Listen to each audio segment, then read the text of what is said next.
Ethan had always been curious. The mundane offerings of the surface web no longer excited him. He craved more, something hidden, forbidden. His friends often talked about the dark web as if it were a ghost story, a place of unspeakable horror and mystery. But Ethan wasn't one to believe in hearsay. He was a skeptic, a logical thinker. So one rainy evening, driven by boredom and an insatiable thirst for the unknown, he decided to dive into the murky depths of the dark web. He installed Tor, hid behind a VPN, and began browsing.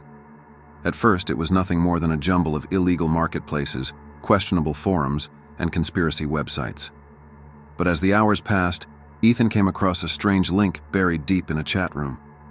The URL was an incomprehensible string of characters, and the users who mentioned it spoke in cryptic tones. "This is where you find the real truth," someone had typed. "But once you go in, you can't come back." Ethan's heart raced with both fear and excitement. The more he read, the more convinced he became that he needed to see this hidden corner of the internet for himself. With trembling hands, he clicked the link. The screen went black for a few seconds, and then a simple message appeared. "Welcome to the abyss. Answer wisely." Underneath the text, there was a single question. "Are you willing to see what lies beyond the veil?" Without hesitation, Ethan clicked yes. His screen flickered again, and a new page loaded. This one was different. It was devoid of the clumsy, amateurish feel of other dark websites. It was sleek, sophisticated, and chillingly silent. A live video feed appeared in the center of the screen, showing a dimly lit room with a single wooden chair. The room was empty, save for the faint outline of what looked like a trapdoor in the floor. Suddenly, a message popped up in the corner. "Wait." Ethan's curiosity had now morphed into dread, but he was too deep to turn back. He sat there staring at the screen, waiting for something to happen.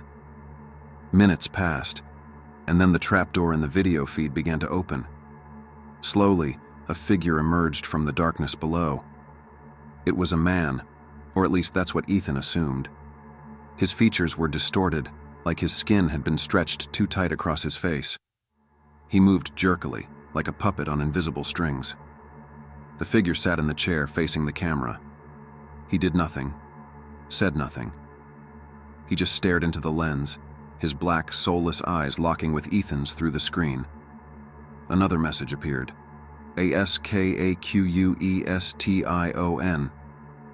Ethan's fingers hovered over the keyboard, unsure of what to type. He had 1,000 questions, but his mind was blank with fear. He typed the first thing that came to him.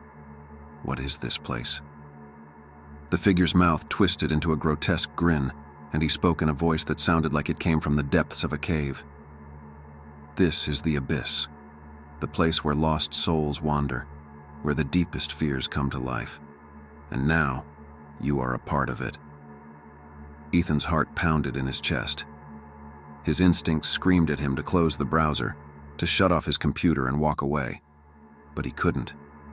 Something held him there, as if invisible chains were keeping him bound to his seat. Another message. "ASKANOTHERQUESTION."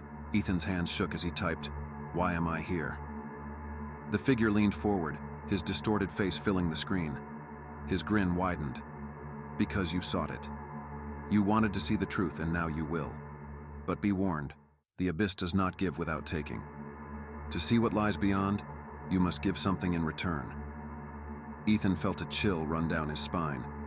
He tried to type another question, but his keyboard was unresponsive. The figure's eyes seemed to grow darker, pulling him in. Then, the screen glitched, and another video feed appeared. This one was grainy, but Ethan's blood ran cold when he recognized the setting. It was his own bedroom. The camera was positioned at an angle that showed his desk, his bed, and the door to the hallway. Another message. "Do you understand now?" Ethan's mind raced. How was this possible? Was it a prank? He scanned his room with his eyes, but everything seemed normal. Yet the live feed on his screen was undeniable. Someone was watching him. Before he could react, the door in the video creaked open. A shadowy figure stepped into the room, moving with the same jerky, unnatural motions as the man in the previous video. Ethan's heart stopped. He spun around in his chair, expecting to see the figure behind him, but the room was empty. He turned back to the screen, only to see the figure standing right beside his desk in the video feed, mere inches from where he sat.